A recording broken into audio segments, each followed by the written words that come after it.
Experience ഒന്ന് പറയാമോ? എനിക്കിതുവരെ വളരെ നല്ല എക്സ്പീരിയൻസ് ആണ് ഉണ്ടായിരുന്നത്. ഞാൻ ഓൾമോസ്റ്റ് ഇപ്പോൾ 1,00,000 കിലോമീറ്റർ ആയി.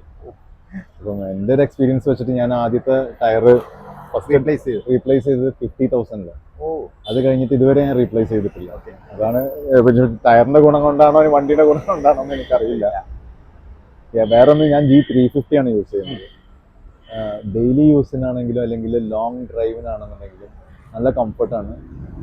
എസ്പെഷ്യലി 2021 ശേഷം ഉള്ള പുതിയ മോഡൽ ആ ഒരു സസ്പെൻഷനും കാര്യങ്ങളും ഇതെല്ലാം അപ്ഗ്രേഡ് ചെയ്തിട്ടാണല്ലോ G-Wagon പുതിയത് വന്നിട്ടുണ്ടായിരുന്നു. അപ്പം ആ ഒരു വേർഷൻ ട്രാവൽ ചെയ്യാൻ നല്ല സുഖമാണ്. എനിക്ക് എപ്പോഴും ലോങ് ഡ്രൈവ് ഉള്ളതാണ്. കാലിക്കറ്റ് ആണെങ്കിലും ബാംഗ്ലൂർ, പാലക്കാട് അങ്ങനെ ആയിട്ട് അതാണ് ഇത്രയും കിലോമീറ്റേഴ്സ്. പലരും പറയുന്നത് it's not an aerodynamic design, looks more boxy, control കിട്ടില്ല അങ്ങനെയൊക്കെ പറയാം. നല്ല കൺട്രോളാണ്, പിന്നെ നല്ല കംഫർട്ടാണ്, ട്രാവൽ ചെയ്യാനും നല്ല കംഫർട്ടാണ്.